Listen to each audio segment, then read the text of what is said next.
They smirked when a 13-year-old girl walked into the shop with a rusty toolbox and oil-stained boots.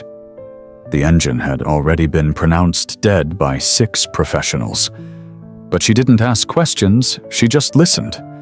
What happened next silenced the entire garage, left the car's owner stunned, and turned a quiet mechanic's daughter into something no one expected. Before we dive in, tap like and tell us where you're watching from. Your support helps us share more powerful stories like this. Now, let's begin. Everyone in the quiet town of Glenwood knew the Callahan garage. It wasn't flashy, just an old brick building tucked behind the diner, its walls stained with decades of grease and grit. But it held stories, generations of them. And on one overcast morning, a new one began when 13-year-old Ava Callahan stepped through its rusted door with a wrench in one hand and a silence in her step that made grown men pause. She wasn't wearing safety goggles or a name tag, just a weathered denim jacket, oil-stained boots, and her great-grandfather's toolbox slung over her shoulder. The shop was full of seasoned mechanics, men who'd been turning bolts longer than she'd been alive. They glanced up from under hoods and behind workbenches, trading amused looks as the girl walked by like she belonged there. Ava had grown up in that shop, her earliest memories filled with engine hums and the scent of motor oil. While her classmates were busy with video games and school dances, Ava had been underneath pickup trucks, handing tools to her dad, learning not just how engines worked but how they felt when something was wrong. This wasn't a game for her. The garage wasn't a playground. It was her legacy. The morning Ava walked into the garage, the air was already thick with tension. Marcus Vane, a wealthy collector known for his pristine restorations and even sharper suits, stood by the lift looking more frustrated than usual. His prized 1968 Cadillac El Mirage, a custom-built beauty, sat lifeless, its V12 engine silent just hours before it was meant to headline the Tri-State Auto Showcase. 3 days, 6 mechanics, 0 progress. The last tech had left muttering that the engine was dead metal. Yet here was Ava, 13 years old, stepping toward the car like it had whispered something only she could hear. "She here for the coloring books or the sockets," at one of the senior techs. Jeremy joked from across the bay. A few others chuckled. Even Marcus cracked a tight smile. But Ava didn't blink.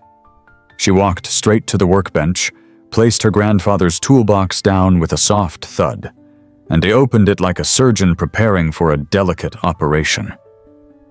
The tools were old, some rusted but arranged with care. One wrench still had her great-grandfather's initials carved into the handle. She approached the car with a calmness that unnerved the room. No eye contact, no small talk, just focus. She ran her fingers along the engine block, not inspecting it so much as listening. Her hands moved like she was tracing a memory. Then, with swift, confident precision, she disconnected the battery, pulled the fuel injection relay, adjusted the throttle linkage, and recalibrated the airflow sensor. Her movements weren't fast, but they were final, like someone who didn't need to guess. The room grew still. Even Jeremy stopped pretending not to watch. Ava crouched under the frame and called out, half-inch socket deep. No one moved at first. Then her father, Patrick Callahan, who had been leaning near the door trying to stay out of her way, handed her the socket with trembling fingers. He had heard that tone before once from his father, and long before that from his grandfather. It was the sound of certainty. Moments later, she emerged from beneath the car, wiped her hands, and turned the key. The Cadillac coughed once, then it growled to life. The garage held its breath. The purr of that V12 engine filled the space like a song no one expected to hear again. Marcus's jaw slackened, eyes wide, as if he'd just witnessed resurrection. Ava didn't smile. She simply stepped back, her eyes fixed on the engine, not the crowd. "Sometimes," she said softly, "machines don't need muscle. They just need someone who listens." The laughter from earlier didn't return. All that remained was stunned silence and the quiet shift in every man's heart as they realized the smallest person in the room had just done what none of them could. For a moment, no one moved. The Cadillac's engine settled into a smooth, rhythmic hum, like it had never known failure. Ava stood quietly, her expression unreadable. The shop was frozen in disbelief, a still frame caught between awe and confusion. Marcus Vane took a slow step forward, eyes locked on the engine. "How did you do that?" he muttered. Ava didn't answer. She was already rolling up her tools, wiping each one down with the same care she'd seen her grandfather use. To her, the job was done. "You hold on," Marcus said again, this time louder. "What's your name?" She looked up. "Ava Callahan." "You fixed my car?" "Yes, sir." He blinked hard, then turned to the staff. 6 professionals. Thousands of dollars. And this girl brings it back to life. No one dared speak. The silence was heavy, not with shame, but with realization. Then the shop door creaked open. A man in a corporate polo shirt stepped inside, holding a clipboard. Eyebrows raised at the stunned room. "What's going on?" he asked. Jeremy, the senior tech, still pale, pointed at the car. She fixed it. The man scoffed. "Come on." "No," Marcus interrupted, stepping forward. She actually did. She fixed the engine. Word spread like spilled oil. By the end of the day, a local news crew showed up, alerted by someone who couldn't keep the story quiet. A teenage girl reviving a dead engine that had humbled veteran mechanics, it was gold. The cameras rolled. Reporters leaned in, microphones crowding Ava's space. "Are you some kind of prodigy?" one asked. "What do you call your technique?" another pushed. Ava's heart pounded. She wasn't built for crowds or bright lights. She fixed things. That was it. Then Patrick, her father, stepped in calm but firm. "She's just my daughter, and she knows engines better than anyone I've ever met." That should have ended it.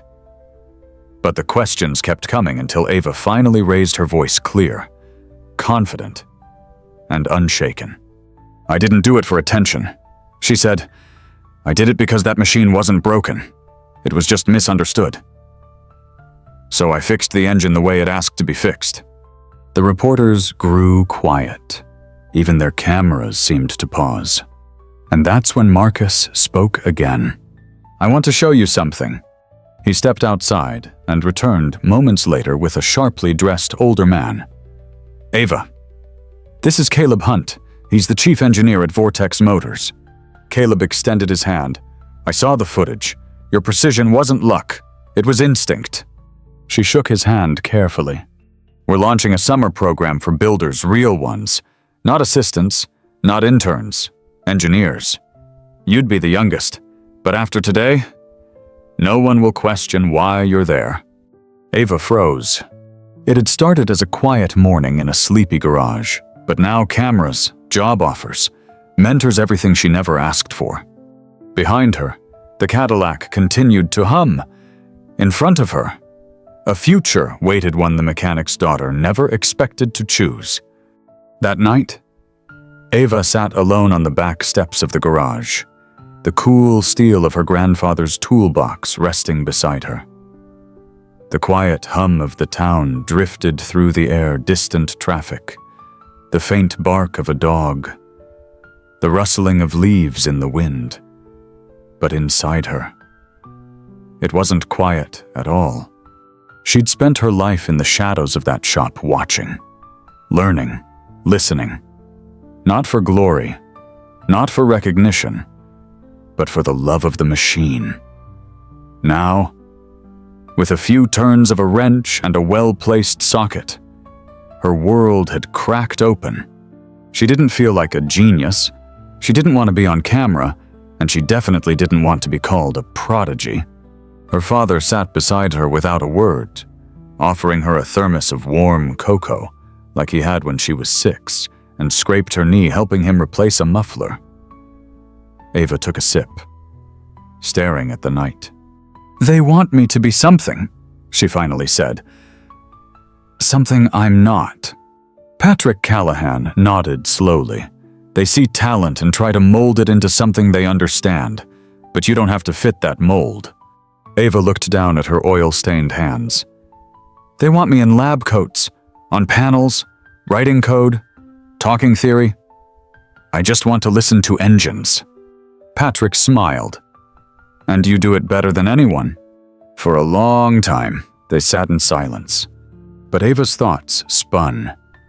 Caleb Hunt's offer wasn't just a summer internship. It was an open door, a rare one. Not for a future someone built for her, but maybe for one she could shape on her own terms. The next morning, Ava walked into the garage like she always had, boots thudding, jacket zipped to the collar. But everything had changed. Customers were already lining up, people who didn't need oil changes, just wanted to see the girl. Inside, the same seasoned techs who once smirked now looked at her with quiet curiosity, even respect. No one said it out loud, but the dynamic had shifted. Jeremy nodded as she passed his workstation. "You doing okay, kid?" She paused. "Still just me," she said simply. But it wasn't. Something had awakened not just in her, but in them. Later that day, Marcus returned. This time in a sleek black SUV. He wasn't alone. 2 men in suits followed him, carrying briefcases and a strange sense of finality. Caleb was with them. "We're not here to pressure you," Caleb said softly. "We're here because people like you are rare, and the world needs to learn from them." Ava looked around the shop, the tools, the grease-stained floor, her father's hands still smudged with work. This was home. But beyond those walls, a different kind of engine was starting to rev. One she hadn't built, but one she might just steer. The conference room inside Vortex Motors headquarters wasn't what Ava expected. It wasn't cold or sterile like the tech buildings she'd seen on TV. The walls were lined with framed sketches of legendary builds, and the air smelled faintly of rubber and ambition. It felt alive, like something constantly in motion. Caleb Hunt stood beside a presentation board, but he didn't point to charts or show videos. Instead, he held up a photo. It was of Ava, crouched beside the Cadillac, fingers deep in wiring, eyes focused. The photo had gone viral. "This," Caleb said to the handful of young engineers in the room, "is what real instinct looks like." Ava sat quietly in the back, unsure if she belonged. She wore the same boots, the same jacket, and kept her toolbox close. Others had sleek laptops and custom notepads. She had hand-me-down tools and engine grease on her sleeves. Still, every eye in the room turned to her not with judgment, but with interest. After the session, Caleb pulled her aside. "We're not offering you a job, Ava. We're offering you space. Space to learn, experiment, fail, even teach." She blinked. "Teach? You already are," he said. "You reminded a generation of builders why they fell in love with engines in the first place." Ava looked away. "I never meant to be an example. And that's exactly why you are." Back in Glenwood, things hadn't quieted. Customers continued to arrive from towns over. News outlets kept calling. Ava tried to ignore it all and bury herself in work. But every time she bent over a car, someone was watching. She found herself missing the silence. That night, she sat at the dinner table with her dad. The kitchen smelled like leftover chili and fresh oil from his hands. He stirred his food without looking up. "You thinking about saying yes?" Ava didn't answer right away. "I'm thinking about what it would mean, what I'd lose, what I'd become." "You'd become more of who you already are," Patrick said. She looked at him, surprised. "You don't have to trade the garage for the spotlight. Just carry it with you." Ava nodded slowly. Something clicked. Maybe opportunity didn't have to be a path away from who she was. Maybe it was a chance to grow deeper into it. The next morning, she called Caleb. "I'll join," she said, "but on one condition." "Name it." "I get to wear my own jacket, bring my own tools, and stay quiet when I need to." There was a pause. Then Caleb chuckled. "Deal." In that moment, Ava realized this wasn't just about one car, one fix, or one viral video. It was about voice, hers, and she was finally ready to use it. Not for fame, for machines that couldn't speak for themselves. The first day at the Vortex Motors summer program was unlike anything Ava had ever experienced. The facility was massive chrome, glass, and humming engines echoing through long, fluorescent-lit corridors. Young engineers bustled between workstations, and digital dashboards displayed diagnostics in real time. It was thrilling. It was overwhelming. Ava arrived with her usual gear, her worn denim jacket, toolbox in hand, boots that squeaked slightly on the polished floors. A few heads turned, some curious, others skeptical. She didn't blame them. She was 13 standing beside 19-year-olds with engineering scholarships and coding portfolios. But she wasn't here to impress anyone. She was here to listen. Caleb kept his promise. No one tried to change her. No white coats, no forced spotlights, just tools, time, and problems to solve. At first, Ava stayed quiet, observing. She watched how the others worked, how they leaned on specs and spreadsheets, how they argued over simulation results. It was smart work, but it lacked something. Tactile. One afternoon, the team hit a roadblock with a concept engine misfiring and testing. Hours passed. The data looked fine, yet the engine stumbled under real load. Ava finally stepped forward. "May I try?" They hesitated. Caleb nodded. She didn't open a laptop. She opened the hood. With fingers stained in graphite and memory, she checked the pulse line, adjusted the fuel trim, and listened, literally. Listened to the rhythm of the block.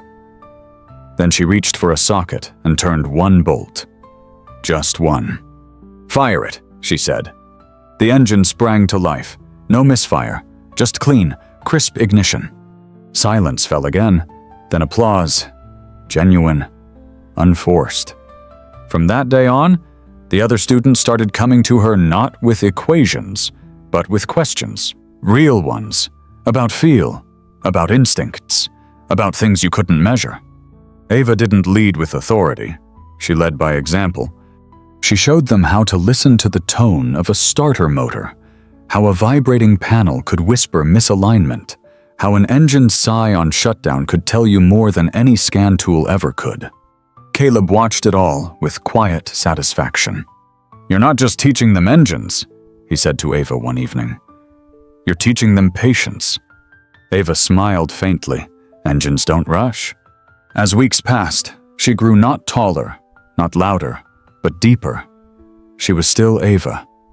Still Glenwood's quiet mechanic, but now she walked with purpose, with the awareness that her gift wasn't just rare, it was needed.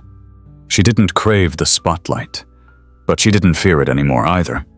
And for the first time, Ava began to understand that her voice, steady, quiet, and rooted in experience, had the power to change more than just machines. It could change people. By the end of summer, Ava Callahan was no longer just the girl from Glenwood who fixed a dead Cadillac. She had become something else, something unintentional, but undeniable. Word of her precision had spread far beyond the engine bays of Vortex Motors. Magazines requested interviews.